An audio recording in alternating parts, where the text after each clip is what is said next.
They tell me that I have to stay up here, which is very difficult for me because I tend to wander when I speak. So I'm going to do my best. If you see me drifting from the podium, a couple of hands and I'll move trying to back because I think they're trying to record this. It's funny, Jim mentions the dessert. I was sitting there as well, and growing up, my mother always told me that when I became an adult, I could choose to have my dessert first. So I did. I just sat down and had the dessert, and it was wonderful. So a couple of things. First, thank you very much. It's always an honor, privilege, and pleasure to be invited to speak. As Jim mentioned, I'm on the ready mix side of things. I've been doing this for 25 plus years on the ready mix side. I've made multiple consecutive bad decisions that allowed me to get a couple of degrees, and I'm licensed in any one of 9 states, so I can be sued, I think, in over 10% of the country, if I do my math close. This is a very interesting topic because for those of us in the room that have seen this, sustainability is almost at its second, what I would call 2.0. I remember when we first started talking about acronyms for the USGBC, right? When that first was created and those kind of things. Green cements, green construction, all of those things. Now, hang in there, is the presentation not up? Oh man. She didn't leave me with it? There we go. There we go, okay. So, my perspective on this is going to be very, very direct and practical. And the realities of when we do these kind of things. I'm drifting. Okay. I told you could do that. So I want to talk about this thing that we hear, this acronym, this analogy, this carbon footprint. Anybody in here ever play baseball? Know anything about baseball? You can't score a run in baseball till you've made it to first base. Can't score a run in baseball till you've made it to first base. Did y'all know that there are 7 ways to get to first base? There are 7 ways to get to first base. And some of you are going to pull out a phone and try to Google that right now. But I promise you, you're going to get to 7. So when we talk about carbon footprint, I think it's an interesting analogy. And I think we also have to think about that the same way. If I want to lower a footprint, and in this particular case I found one of a boot print in concrete, if I want to produce a lower footprint, there's actually 3 ways to do that. 1, I could change the size of the boot. I could use a smaller foot. 2, I could carry less weight. Or 3, when I stepped on something, I could make sure it was firm enough to hold that. That's 3 ways to reduce a footprint. That analogy, we need to be thinking about that from a practical standpoint when it comes to this approach. So let's talk about that in a very real way. This, to me, is the drawing or the diagram, I'm drifting again, diagram that we always are enamored with. Low carbon concrete, low footprint concrete. And we get wrapped up in the mixed design aspect of it. Efficient mixed designs. I'm going to use low carbon impact, environmental, add your adjectives. To the mixed design, I'm going to optimize it for carbon footprint, etc. We've heard those phrases. We get enamored with that. I'm going to share with you some ready mix secrets here in a second. Can't tell anybody once you leave, but I'm going to share them with you anyway. What about the aspects of finishing and placement? Have we talked about those yet? When's the last time you read an article about that? When's the last time you saw something about reducing carbon footprint with respect to that? I used to sell concrete to the DOT here in Texas. And a decade and a half ago, they were concerned about the use of lithium in concrete. And they said, we've got to put lithium in. We said, you can't put lithium in concrete. The expense is 25% of the cost of a yard of concrete. DOT engineer says to me, he says, I don't buy a yard of concrete from you. And I'm going to use examples, all right? So I'm going to use examples. Yard of concrete is $100. The lithium to go in the concrete was $25. That's an insane cost to send to a contractor. He says, I don't buy concrete for $125. I buy concrete at $575 a yard. The installed cost is what he purchased on. The $25 a yard for lithium was an incremental cost to him. But to a contractor and a ready-mix producer, it was a massive one. Interesting concept. Let's talk about that a little bit further. Let me give you a couple of ready-mix design secrets. Shh, don't tell anybody, even though they're recording this. We're already optimized for carbon reduction. We've been there for decades. Why? Because we try every day to run a financially profitable business, which means I want to lower my cost inputs, which means I want to use the least amount of material possible every time. Chances are, if you have a backyard big enough and you've got a pile of crap, that's a technical term, sitting in there, we've looked at it and said, I wonder if I can put that in concrete. We have done that for decades. Most of that is waste material. All of the goals. I don't want to use a pound more of cement than I have to. I want to use the most pozzolanic replacement that I can. Why? I'm financially motivated to do it on every yard of concrete. I promise you, I don't need the practice, right? Second, anybody seen what's happened in the last 36 months for material availability across the U.S.? So every pound is precious to me, which means I want to use the least amount of them possible. And the other one is, we were just talking about this as they were having lunch and I was eating my dessert, was every yard of concrete that gets produced and doesn't go in the hole it's intended to go to, you can't call up and go, hey, can I get another one tomorrow? Whether it's material shortages, labor shortages, transportation shortages, it doesn't matter. So we need to be efficient with every yard of concrete. We're already doing that. Now, interestingly, what happens when I run into the specification side of the business? Well, then that changes some things. I'm currently doing a project for a client I'm not allowed to talk about. It's 2 million square feet warehouse, 2 million square foot warehouse. They said, we want to make sure that every yard of concrete that you produce lowers the impact on climate change. That was their sentence to us. Now, one, that's a very big task, right? That's a very bold statement to make. The math equation there is very complicated. But I said, okay, how are we going to do that? We want you to use the maximum amount of pozzolanic replacements you can. That's to start. We said, okay. We submitted you mixed designs with 20, 25, and 35% pozzolanic replacement, starting at, I'm going to use these terms so it's easy for me, 4.5, 5, and 5.5 sack combinations. Here's a whole 3x3 matrix of that. They said, we don't see any of those here. We said, oh no, that's because the engineer wanted a 6.5 and 6 sack mixed design with no more than 15% ash. Well, how are you going to reduce the impact of the yards of concrete on climate change? I said, we already proposed it. We were told we can't. Okay, so how does that work? What about air content? Anybody, this is one of my other favorite ones. I'm going to show you some examples here. Air content. Now, if you're in a northern climate, I get that. We've got freeze-thaw concerns. What about if you're in San Antonio, which is where I currently work? We have 2 seasons in San Antonio, summer and not summer. Summer lasts about 10 months. Not summer lasts anywhere from 6 to 8 weeks. We have people that specify pavements for municipal projects with 6 to 8% air because they're concerned about freezing and thawing.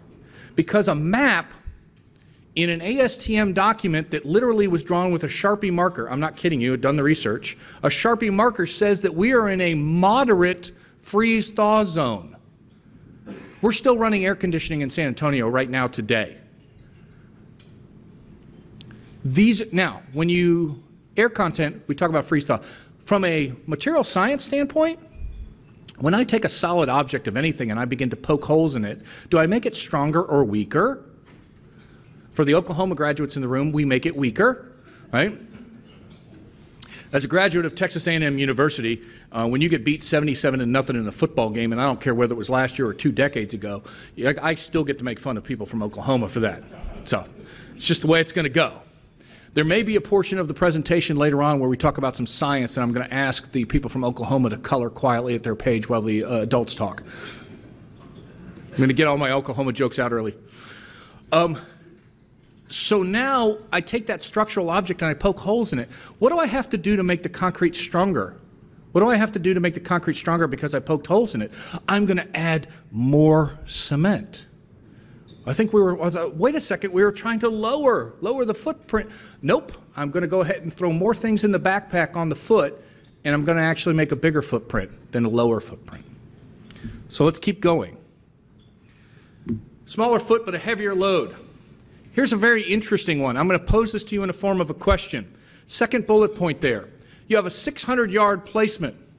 Would you rather do one 600-yard placement or 4 150-yard placements? Which one has a lower impact on your carbon footprint? One 600-yard placement or 4 150-yard placements? The 600 is the option, is the way to go. It's the more efficient. My travel time of equipment, my startup, all of those kind of things. So if that's the case, why aren't we thinking about bigger placements? Why aren't we trying to do more efficient, bigger placements instead of multiple smaller ones? Let's do that a little bit. Here's my other one. For those of you that are in the specification side of things, I want a 5-inch max slump. 5-inch max slump arriving on the job site. What are you going to do with it? You're going to tailgate that and put that behind a paving machine? Oh, no, we're going to pump that 3 decks up. Anybody ever practically tried to pump a 5-inch slump concrete plus or minus 1 inch? It doesn't work. Anybody been at the back of a tailgate in a hopper where they're going, in San Antonio, this is the, anybody in here speak Spanish? Masagua, right? Masagua, right? What happens there? Every time at the back of the pump? So, but if they insist on that pumping a lower slump concrete, what happens to the engine and the horsepower necessary to do that? Does it produce less emissions or more emissions? I want the things that are moving concrete to work less. And I want them to move faster. Again, lowering our carbon footprint is not just about the 3 foot by 3 foot by 3 foot cube of concrete. And here's the most interesting one. And I've highlighted this, and we're going to talk about this. Municipal curfews and limitations. There is not a job out there that I do right now that I don't have a sales team or a sales team member come to me and say, we've got this great job, it's 25,000 yards, we've got this great price, it's with a great customer, it's going to go fast. First question I ask, is it curfewed? Oh, yeah, it's curfewed, but, well, back off a little bit here. What does that mean? For those of you not familiar, and I'm watching heads nod in the room. Y'all are here at the Church of Curfew. I can tell. About to get an amen in here. So let's talk about that, and I'm going to work backwards into this. This is actually the TCEQ, Texas Commission on Environmental Quality. This is our state environmental agency. They have ozone monitors throughout the state. Ozone monitors throughout the state. If you'll notice there on the right-hand side, those are the monthly averages starting from 1 year ago, and I ran it all the way up until last month. That's a 24-hour clock along the bottom. These are the ozone emissions that are monitored in Dallas. The monitoring station is about 2 miles from right where we are here, so I wanted it to be as close and real as possible. Anybody notice something about the graph? Anybody notice something in particular about the graph? Where is the lowest part of the emissions cycle? That would be the trough there, the lowest part. Right there, but the lowest part in here is usually about 0 to about 6 a.m.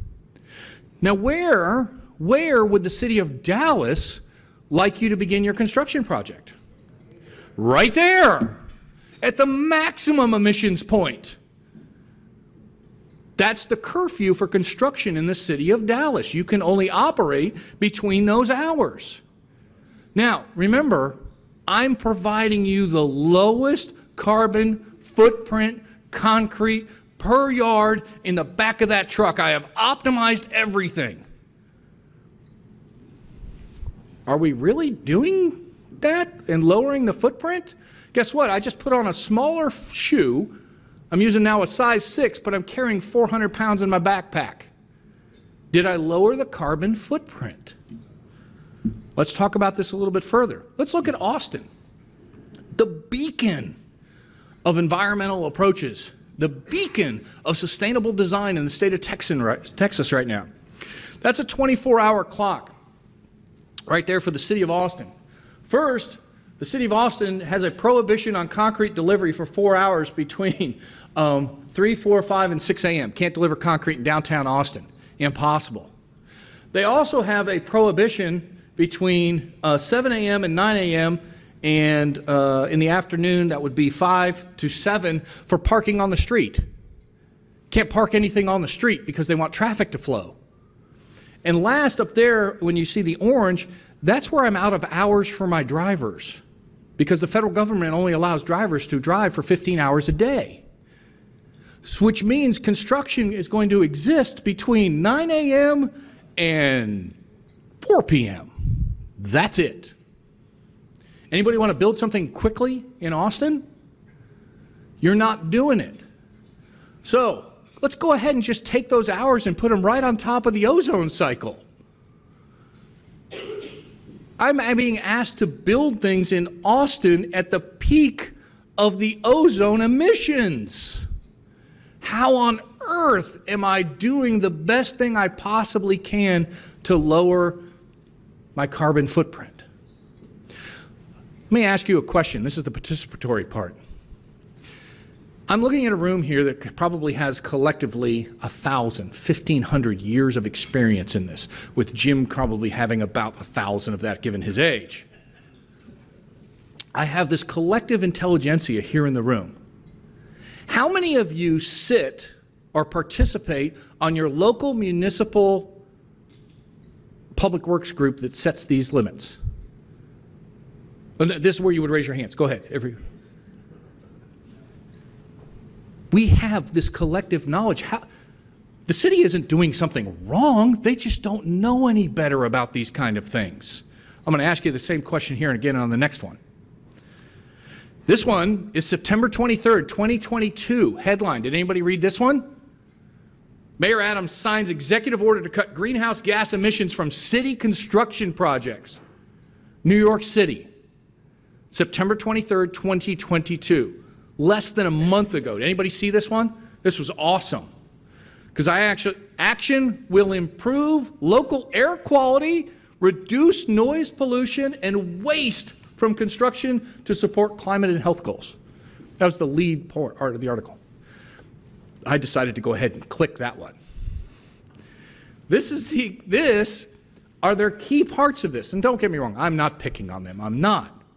I'm trying to show you that we've got these practical limitations that were self-imposed. Let's look at a couple of them. We'll set specifications for low carbon concrete. Anybody read a local New York City specification for concrete? 7 to 7.5 sack concrete. Okay, I'm using sack here because that's just the term we use here in Texas. Some of y'all might use bag. 700 to 750 pounds. We'll submit environmental product declarations. There's not a person in this room that isn't familiar with an EPD. For what purpose? Are you going to compare that to the other one, or you just need that document to be submitted? Because if this is a comparison, then okay, then let's go ahead, and this is now a competitive issue. Then let me see. Oh, no, we just want you to submit it. Okay. Low emission vehicles and equipment with a preference for all electric equipment. Okay, let me see if I get this straight. I'm going to put a ready-mix drum on the back of a Tesla. Anybody seen an all-electric anything to transport or move concrete yet? Okay, 1, great. 2, awesome.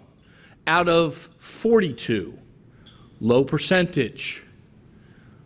The environmental impact of the whole project. So let me do a quick Where's Waldo for you. Hang on to that 2 out of 42. What was the payload? Because you need 20,000 pounds of batteries to move a yard of concrete, never mind 10,000. Great question. Great comment. So here in San Antonio, where I operate, we have something called the Edwards Aquifer Authority. Water is very important down there. The aquifer feeds most of that metropolitan area. And they were trying to be more environmentally sensitive. That's great, everything else.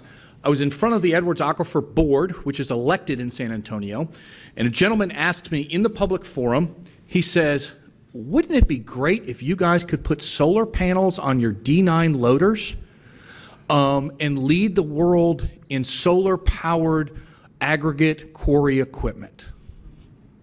Now, it took me less time to answer him than it did for me to respond, which was, sir, we would need a solar panel the size of the quarry to power the D9 loader, and that's a single one.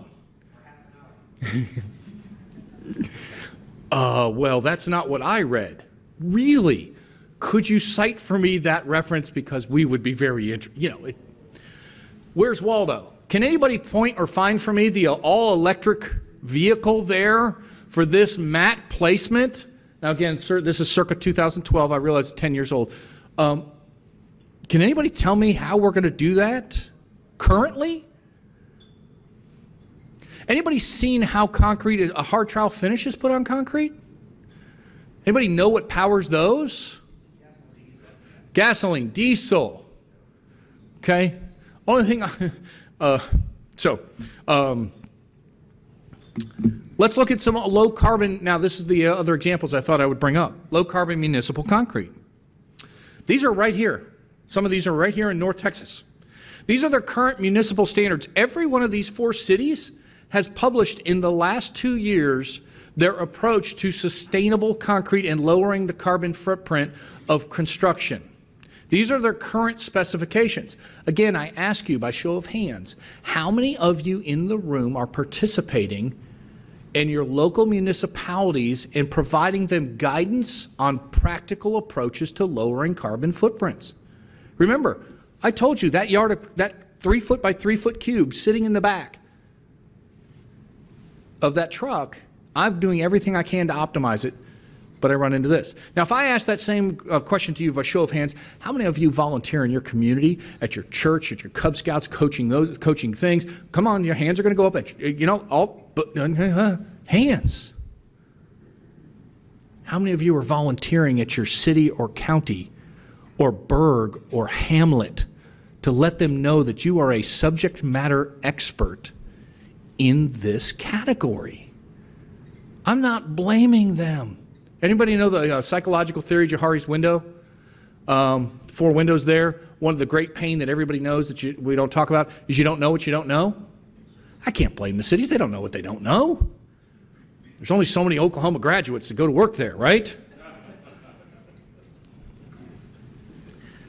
But this is the challenge that we are facing. Now, how many of you have specifications that may look similar to this, that work with engineers or specifiers that look similar to this, and all of a sudden we're in this situation like, man, I'm doing everything I can. Gee, Rich, can you just use a lower emissions truck? Guess what? Our trucks are lowering in their emissions every year because of federal requirements. I've got to change out my engines. I have to change out my transmissions on an annual basis. Could I do it faster? Sure. Tell me who's manufacturing them, and then tell me who has those many number available. I got a fleet of 475 trucks. I replace 25 to 40 a year. You want to help me replace more? I'm all for it. Tell me where that grant is, or how much you'd like to pay for the concrete so I can replace more of the trucks faster. These things are all tied together. This is not what I would call discrete. We're going to talk about that here in a second. So, want to lower the footprint? Don't make your foot so heavy, or big, or both. There are more ways to get to first base than just hitting a single to left field. The same thing is true here. We were talking about this in the hall, about somebody who wanted to use, there was a project that was right here in town in Fort Worth, Pier 1. It was actually the Radio Shack headquarters and then became the Pier 1 headquarters. It was the first green building project that I was aware of in North Texas. They wanted to go to 50% pozzolanic replacement on the concrete mix designs. This was unheard of. This was brand new, cutting edge for us. The mix design wound up being an 8-sack, 50% fly ash, because they insist on it. Lori's rolling her eyes back there. She knows this is just a horrible approach to this thing because they demanded it. We're like, what was the carbon footprint of that mix design versus, hey man, couldn't we just make this more efficient? Use the lowest practical cement content, let our aggregates through there, let's use some good admixtures in there, let's place this fast, efficient, and guess what? My total picture is I'm going to wind up lowering their carbon footprint. Mix optimization versus specifications. I think that horse is dead beat, and I think we've talked about it. But you cannot walk out of here today and not understand that these two things are not the same thing. Mix optimization is different from mix specification. Once you specify, Tarek and I were talking earlier about this, about pozzolanic replacement and those kind of things. I'll contend for you right now that 65 to 70% of concrete is hard spec'd. 65 to 70% of concrete is hard spec'd, meaning, hey, I want you to optimize, I want you to improve, I want you to lower footprint, whatever bingo card you're playing with, I want you to do those things, but you have to do it by this way. Some of you have heard me speak before, and you've heard me use the phrase, tell me how you want the soup to taste. Don't tell me what to put in it. Because here's the other secret I'm going to let you guys know about from a ready-mix standpoint, a design standpoint. Any of you seen what has happened to mixed design submittals over the last 2 decades? Does anybody remember the big red stamp that we used to hit onto a mixed design submittal page? What did that stamp say? It was one word. Approved. What does the stamp say now? Reviewed. Reviewed. The liability has interestingly shifted, but from a ready-mix producer standpoint, never changed for me. I'm still always responsible and accountable. I was in the hallway earlier on the phone call. Mike Fauble is out there, dangerously about to rip his jacket to get his phone to record me because I was on the phone with a customer saying, yes, it's our fault. Right? He's like, you're a ready-mix producer. You never say that. It's our fault. We're already assuming the responsibility and the liability. Mix optimization and specifications are not the same. Job efficiency versus equipment modification and availability. I cannot stress to you what the last 2 to 3 years have shown us about efficiency in jobs, about being more efficient. You want 150 yards an hour? I'll get you 150 yards an hour, but you got to handle it, you got to place it, and you got to go. Oh, well, you know, we really can't handle more than 80 yards an hour. Okay, then I'll get you 80 yards an hour, but I can only do it between midnight and 6 a.m. because once 6 a.m. hits, we shift to residential concrete because that's where the curfews allow, and you're going to get 40 yards an hour after that until about 11 or noon. I can't have 40 yards an hour. We're in the middle of... Then why did you start with 100 yards an hour? You should have been at 180 yards an hour, and you should have started at midnight, not at 4 a.m. Be efficient.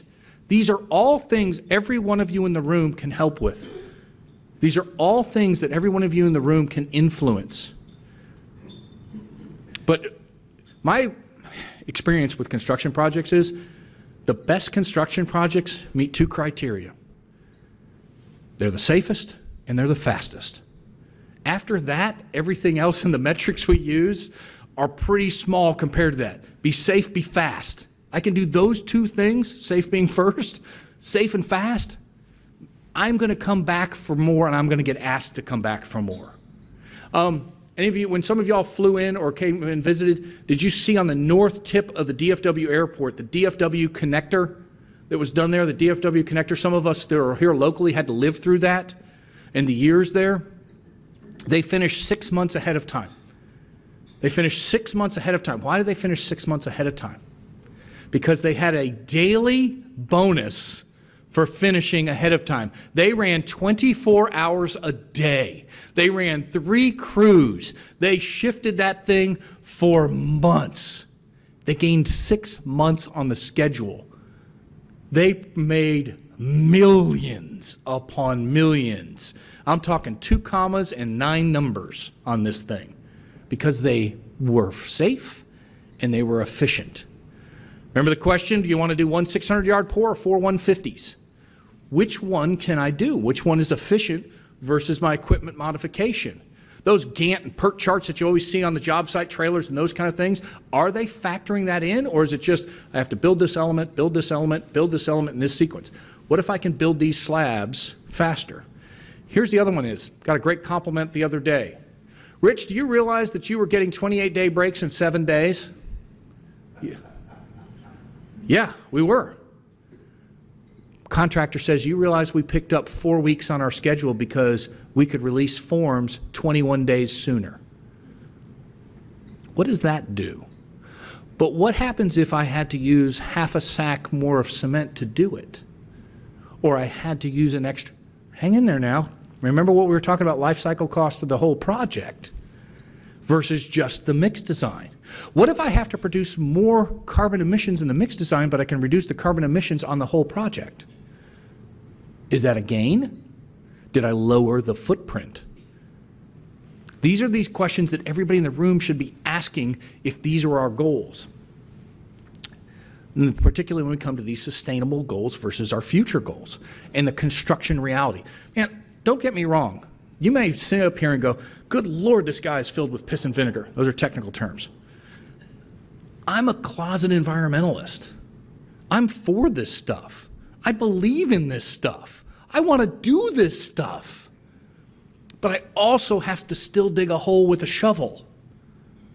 So we've got to understand that if we're trying to attain and achieve these goals, there's still these things that are largely self-imposed. Somebody asked me, hey, how's the thing in San Antonio going? Have you moved? My wife is actually closing on our house down there this week while I'm up here. We did the walkthrough last week. Anybody ever done a walkthrough with a builder and you look at things, you blue tape and you do this stuff? I am not the guy he wants to have do that, trust me. So we go to where the refrigerator you put the refrigerator in the hole, and there's those connections at the back there where you connect the water for the ice maker and those kind of things. I said, hey man, come over here. I want to show you something. He's like, what, is it leaking? I said, no, come over here. I want to show you something. He goes, what's wrong with it? I said, tell me how I connect the ferrule comes off the water line from the refrigerator to that. He goes, oh, you just put it right there. I said, now what? He goes, oh, you tighten that nut right there. I said, with what? He goes, oh, a wrench. I said, show me how you're going to get a wrench into that hole to tighten this. He's down there and he realizes they've built the box so small around the hose bib, you could never get a wrench to tighten this down. I said, now explain to me how that's going to work. These are those things about the goal was to connect the water line and get ice cubes. Yay! The problem was there was no way the construction reality was going to allow that to happen because the hose bib was so constrained. We've all seen those CAD drawings that look great. They're like, oh yeah, just tighten this bolt. You're like, you can't get in there. Same thing applies here. I want to get to these goals. I want to achieve these goals. 1L cements are out there. These are awesome for us to be able to do these kind of things. What happens when I run into the city of Fort Worth who says, oh yeah, we want you to do I'm not kidding you, 7-sack for hand-placed paving. That's right here in town. That's insane. What about the specification that says for flat work, I love this one, for excessive cracking, add 1/2 bag of cement. Not kidding you, this isn't 20 years ago. Somebody had to think about that. Like I said, there's only so many Oklahoma graduates.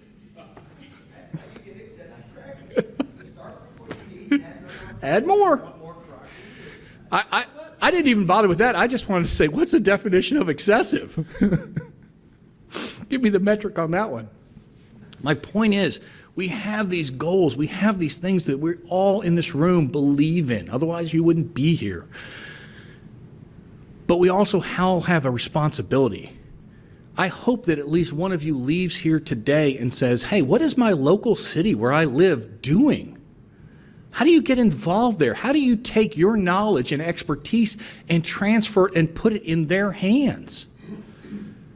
We have a responsibility, whether you're a professional engineer, professional architect, or just an industry professional. We have the knowledge, because I'm tired of looking at each one of us going, well, all right, yeah, that makes perfect sense.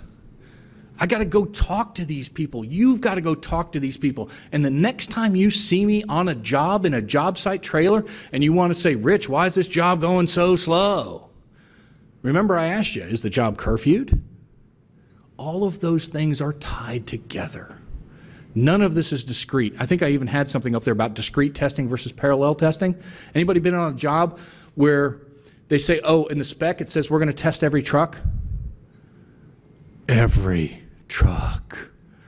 15 minutes. Every truck. I always tell them, hey, get your wheelbarrows lined up. We'll sample it right here and the truck's going. Truck's going. Because you wanted 150 yards an hour, but you were sampling every truck.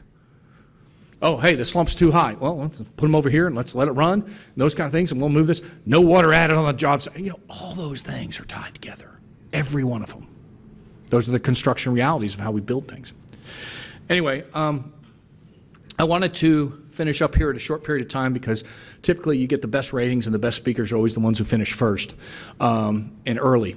So I wanted to do that, allow for any comments, discussion, those kind of things. I'm going to let Jim come back up and moderate so that way I don't get in too many fistfights with anybody. But thank you again, Michael. Thank you, Jim. Thank you to the sponsor for allowing me to be here. Appreciate all of you. I hope you all have a good convention.